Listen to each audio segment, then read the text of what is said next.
Hola, feliz tiempo presente siempre cuando me veas. Un saludo de corazón a corazón, de alma a alma.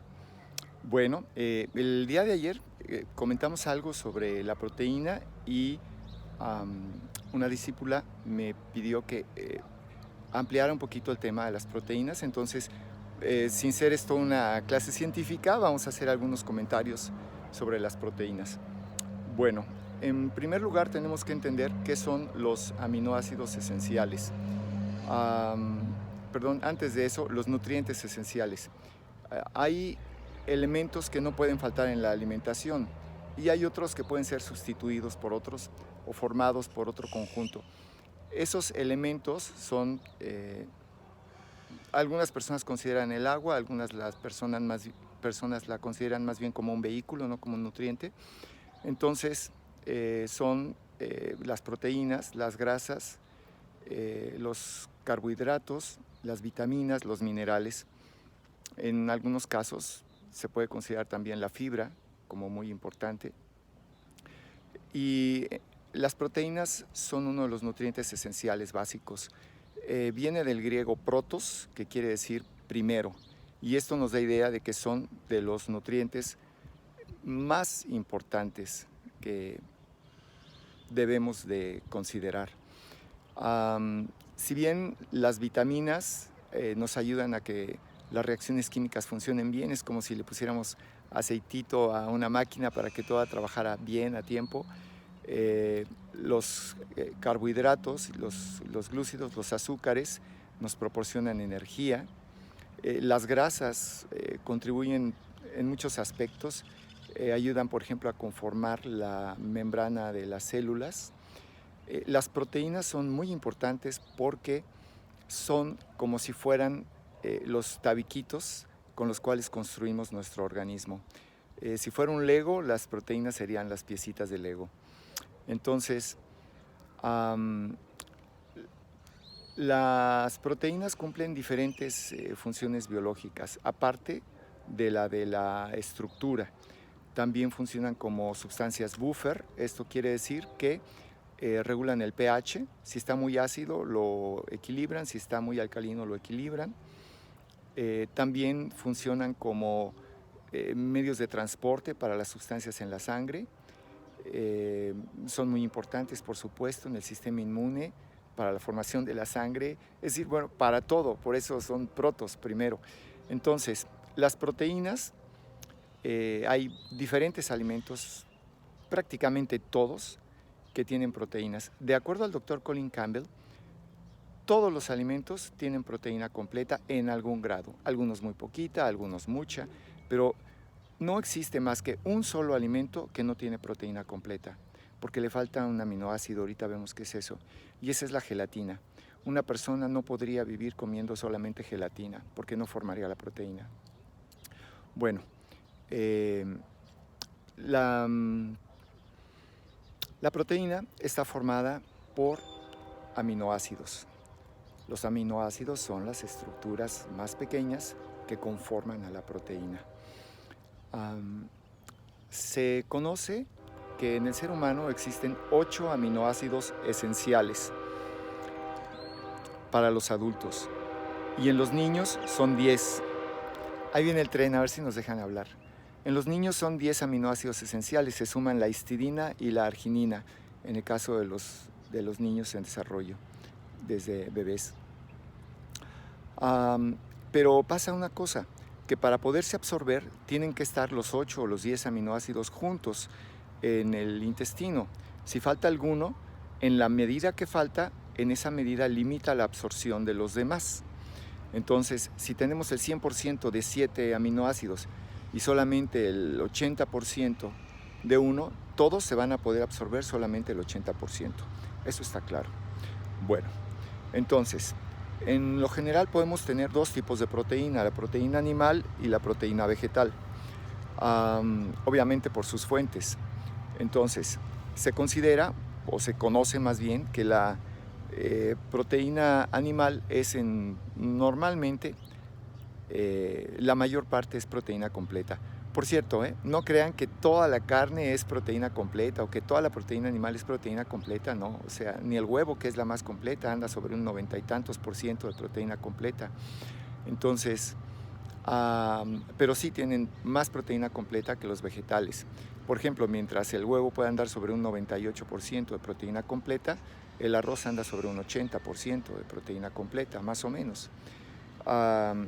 Esto quiere decir que se absorbe más proteína del huevo que del arroz, sí, pero también comemos más cantidad de arroz que de huevo. Entonces, por un lado, eso compensa. Pero por otro lado, las proteínas tienen otros efectos. Antes de pasar a eso, les quiero decir que en el reino vegetal se da mucho que unas proteínas les falta un poquito de un aminoácido, no mucho, o sea, un 10%, un 15%, 20%, pero a otros alimentos vegetales les sobra ese aminoácido y, y se complementan un alimento con otro. Es el caso de los cereales y las leguminosas, del arroz con frijoles, de los frijoles con tortillas, de las lentejas con arroz, en fin. Y forman una proteína completa al 100%, de muy buena calidad, lo cual no es imprescindible, no es necesario. Nos gusta porque estamos acostumbrados a comer normalmente proteína de más, porque estamos acostumbrados a proteínas muy pesadas. Entonces no es que realmente la necesitemos, sino que es una costumbre. Lo que necesitamos de proteína realmente es poco, idealmente de buena calidad. Entonces, si combinamos dos proteínas vegetales complementarias, tenemos una proteína muy, muy pesada. Eso no necesariamente es bueno. El exceso de proteínas en el cuerpo lo perjudica, inflama, no es deseable. Lo correcto es la cantidad adecuada, ni de más ni de menos. Por supuesto que hay márgenes, ¿no?, de tolerancia en el organismo, pero son márgenes, no es tolerancia a todo. Entonces, lo que les acabo de decir se creyó por mucho tiempo, que para poder absorber el 100% de proteína vegetal era necesario combinarlo con otra fuente vegetal complementaria.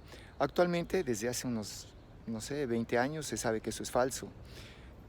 Actualmente se sabe que cuando una persona consume un alimento que no es 100% proteína completa, por ejemplo el arroz, que tiene un 80%, lo cual es bastante, pero su organismo está necesitando proteína, entonces en el proceso de la digestión, el tubo digestivo vacía a su interior el aminoácido que necesita para absorber el 100% de la proteína. Eso es algo muy, muy interesante. Y fue un fenómeno que tardó en descubrirse porque pocas veces se estudian organismos que realmente tienen la necesidad de proteína. Si el cuerpo no tiene la necesidad muy importante de esa proteína, no va a hacer eso, va a dejar correr el arroz y va a absorber el 80% nada más. El organismo tiene una profunda inteligencia que todavía no alcanzamos a comprender. Entonces, eso es en cuanto a cantidades de proteína, en cuanto a calidad de proteína. Sin embargo, en ningún alimento comemos proteína sola, siempre va acompañada de otras sustancias. En el caso vegetal, pues va acompañada con antioxidantes, va acompañada con vitaminas, va acompañada con minerales, va acompañada con grasas, y como la linaza, por ejemplo, la linaza tiene bastante proteína, pero también tiene bastante omega 3. Entonces, forman un paquete de nutrientes muy conveniente para el organismo. La diferencia con la proteína animal es que también va acompañada de otras sustancias, ¿sí? También algunas vitaminas, también algunos minerales, también grasas, pero desafortunadamente la grasa animal normalmente es perjudicial, es grasa saturada, es la que genera infartos. Y por otro lado también va acompañada de hormonas, las que son naturales en el animal y las que le inyectan para que crezca rápido. Va acompañada de antibióticos, porque actualmente lo común es que bañen de antibióticos toda su vida a los animales para que no se enfermen y generen más ganancias. También va acumulada de una serie de toxinas. Si bien es verdad que los vegetales también tienen toxinas por la agricultura tan desnaturalizada que se está practicando hoy día, pues esas toxinas que comemos nosotros al comernos una ensalada, en el caso de un animal que se come kilos y kilos de pastura y que también lleva esas toxinas, pues las va concentrando en su sangre.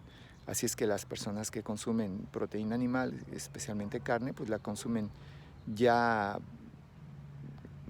con todas esas toxinas hiperconcentradas, ¿no? Entonces, aparte de eso, y quitando eso, pensando que fueran carnes sanas y que fuera verdura limpia también, eh, la composición misma, el efecto mismo de la proteína, lo que ahora se está estudiando, que se llama efecto epigenético, el efecto que los alimentos, el medio ambiente tiene sobre nuestros genes, cómo apagan y duermen genes.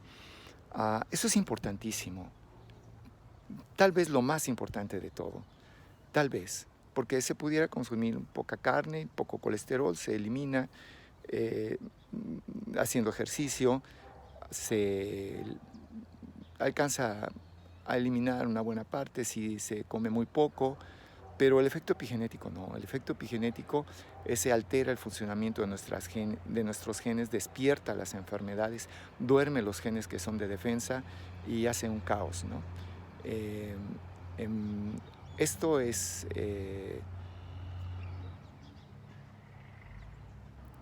podríamos decir, teórico, porque todavía está en investigación el efecto epigenético, pero desde el punto de vista estadístico está más que demostrado por el doctor Colin Campbell, que me van a escuchar nombrarlo una y mil veces aquí. Eh, es la principal referencia de nutrición que existe hoy día en el mundo. Ah, entonces, es muy diferente el efecto de la proteína vegetal que el efecto de la proteína animal en el organismo, puesto que no comemos proteína sola, comemos paquetes de nutrientes eh, que tenemos que ver el efecto del paquete entero, no solamente de un nutriente, si no estaríamos cayendo en error. Básicamente, básicamente, cantidades de proteínas. De entrada, como una generalidad, guíense por su antojo. A veces uno se le antoja algo dulce, es porque requiere energía. A veces se le antoja algo salado, es porque requiere minerales. Pero a veces se le antoja algo pesado y es porque requiere proteínas. Entonces, yo sigo insistiendo a mis seguidores, a quienes vayan a ser mis alumnos en los cursos que estoy proyectando y a mis discípulos que me acompañan en el sendero de la vida, muy atentos siempre, muy atentos, muy sensibles a su organismo, muy afinado su instinto. No hay mayor sabiduría que la del organismo, puesto que es la sabiduría que para un místico, como me considero, es la sabiduría que Dios puso en nuestro cuerpo, en nuestra esencia. Entonces, guíense mucho por su instinto, mucho. Entonces, en cuanto a proteínas, decíamos de cantidad, se considera normal en una persona adulta 22 gramos, lo cual es falso, ya lo veremos después, porque eso tiene múltiples errores, esa consideración, pero es alrededor de, los gobiernos normalmente recomiendan el doble o el triple, 40, 50 gramos, pues para dejar un margen de seguridad y que el cuerpo lo tolera, ¿no? Pero ya cuando consumimos 300 gramos de proteína al día, adiós riñones, ¿no? O sea, daña, inflama hígado, inflama articulaciones, y es muy común que mucha gente consuma 200, 300 gramos de proteína diarios, si se acostumbra, y si consume 70 ya siente que le faltó. Entonces muchas veces, como lo dije hace un momento, no es necesidad, es costumbre, ¿no? Es hábito, acondicionamiento. Entonces tenemos que estar muy atentos. Como comenté también en algún video, aprender a comer es quizás lo más importante que tenemos que hacer todos nosotros, porque lo más importante es la vida, lo más importante es nuestra vida. Y nuestra vida, el principal factor es lo que comemos. Y ya después entran muchísimos más, por supuesto, muchísimos más, ¿sí? Pero si nosotros nos alimentamos bien, nos dijo un gran médico hace más de 2000 años, mente sana en cuerpo sano. Es una de las principales bases para la felicidad. Comemos por ser felices, en buena parte, Entonces, eso no quita, podemos comer sano y riquísimo, solamente tenemos que aprender, como todo. El día de hoy me paré temprano, me fui a correr, vengo de correr, y se los digo con la única intención de motivarlos. Ánimo, hacer ejercicio, todos, es otra de las bases importantísimas de la salud.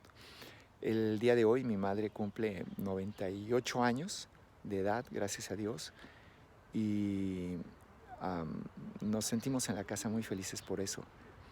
Entonces, ayer se nos cayó, se golpeó su naricita, se golpeó su ceja. Gracias a Dios no le pasó nada más, porque hace menos de un mes también se nos cayó y se fracturó el codo en varios pedazos, que gracias a un gran médico, amigo mío que la operó, está bien, va bien, se está recuperando bien. Entonces, pues eso es doloroso, ¿no? Y llegar a una situación así, donde se está cayendo y tiene múltiples problemas, sí, es la alimentación en parte, porque toda su vida pues, ella siguió otra alimentación, pero también sin fanatismos. La alimentación no es todo, es una base, para mí la principal quizás, pero ¿qué decimos del ejercicio? ¿Pero qué decimos del descanso adecuado? ¿Pero qué decimos del estrés? ¿Pero qué decimos de la actitud? ¿Pero qué decimos de la disposición que tenemos ante la vida, del amor, de la tranquilidad, de la felicidad? Esos son nutrientes y muy importantes, muy importantes. A veces cuando no tenemos esos nutrientes los tratamos de suplir con comida. Hay que estar atentos a eso. Como dijo una persona, cuando la situación se pone difícil en la vida, cuando sientes que no hay una salida, siempre hay una luz que alumbra tu camino. Y esa luz es la luz del refrigerador. No se crean, es Dios. Nos vemos, hermoso día. Bye bye, Pax.